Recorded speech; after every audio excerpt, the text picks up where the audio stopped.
Bismillahirrahmanirrahim. Assalamualaikum warahmatullahi wabarakatuh. Alhamdulillahirabbil alamin wa bihi nasta'inu ala umuri dunya waddin. Wassalatu wassalamu asrofil anbiya'i wal mursalin wa ala alihi wa sahbihi ajmain. Amma ba'du. Anak-anakku sekalian yang semoga senantiasa dirahmati oleh Allah Subhanahu wa taala.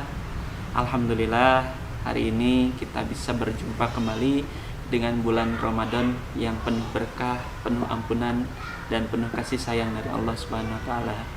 Mudah-mudahan bulan puasa hari ini kita semua diberikan kelancaran dan kemudahan oleh Allah Subhanahu wa taala. Sebagaimana firman Allah Subhanahu wa taala di dalam Al-Qur'an, "Ya ayyuhalladzina amanu kutiba alaikumusiyam kama kutiba 'alal ladzina min qablikum la'allakum tattaqun."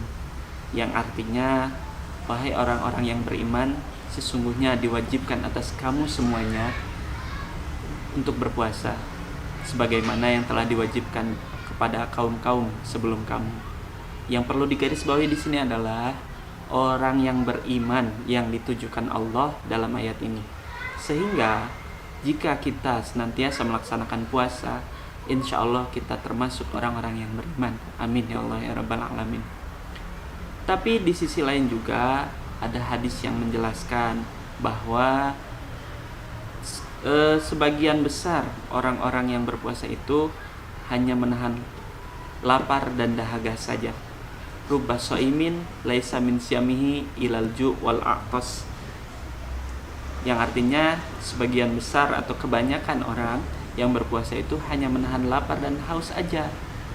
Terus yang kayak gimana dong? Oke, kita bahas.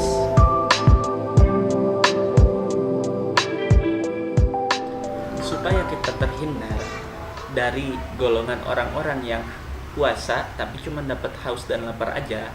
Terus gimana dong kita mengenali ciri-ciri orang yang berpuasa? Ternyata tingkatan puasa itu ada 3. Yang pertama yaitu puasa awam, yang kedua puasa khawas, yang ketiga adalah puasa khawasil khawas. Kita bahas satu-satu. Yang pertama yaitu puasa awam. Puasa awam itu adalah orang-orang yang hanya menahan lapar dan haus saja dari terbitnya fajar sampai terbenamnya matahari. Mereka tidak menjaga semua panca inderanya, mulai dari matanya, tangannya, kemudian telinganya, mulutnya. Misalkan mulutnya suka ngegibahin orang, matanya suka melihat sesuatu yang tidak baik, dan lain sebagainya. Ini termasuk ke dalam golongan orang-orang yang berpuasa berpuasa awam, atau puasanya orang-orang yang pemula. Kemudian yang kedua yaitu puasa khawas. Puasa khawas adalah puasa yang satu tingkat lebih tinggi daripada puasa awam. Puasa khawas ini tidak hanya menahan lapar dan haus saja, tapi mereka juga bisa menahan seluruh panca indera dari ujung kepala sampai ujung kaki untuk tidak melakukan kemaksiatan selama melaksanakan puasa di bulan Ramadan. Nah, ini di sini perbedaan yang paling signifikannya yaitu dalam hal menjaga panca indera dari ujung kepala sampai ujung kaki itu benar-benar puasa. Jangan sampai puasanya hanya karena menahan lapar dan haus, kemudian ketika mendengar azan maghrib langsung buka puasa. Nah, ini berarti termasuknya puasa awam. Paham ya? Dan yang ketiga yaitu adalah puasa yang paling istimewa, yang mungkin orang awam seperti kita, termasuk Bapak sekalipun, ini susah mengikutinya. Kenapa? Karena ini puasa tingkatannya para nabi, orang-orang yang soleh. Apa puasa khawas ciri-cirinya?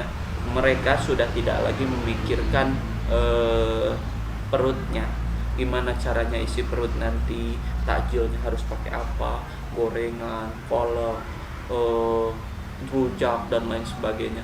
Mereka tidak memikirkan itu. Mereka hanya fokus memikirkan bagaimana caranya beribadah selama bulan suci Ramadan. Kenapa? Karena pada bulan suci Ramadan ini Allah lipat gandakan setiap amalan-amalan perbuatan yang kita lakukan. Semua perbuatan, sholat, zakat, kemudian puasa, dan lain sebagainya, semuanya Allah lipat gandakan. Jadi jangan sampai kalian lewatkan ya untuk melakukan perbuatan baik selama bulan Ramadan.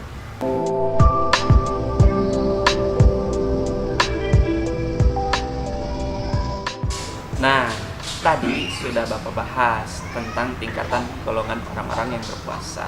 Tinggal kalian pilih mau masuk yang mana, apakah termasuk orang yang berpuasa awam. Cuman sangat disayangkan, kenapa? Karena hanya mendapatkan lapar dan haus saja, tidak dapat pahala puasanya. Tapi kalau misalkan kita naik golongan sedikit, yaitu puasa khawas, insya Allah kita semua akan mendapatkan pahalanya.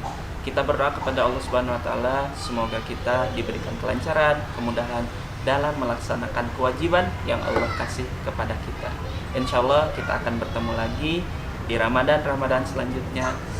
Assalamualaikum warahmatullahi wabarakatuh.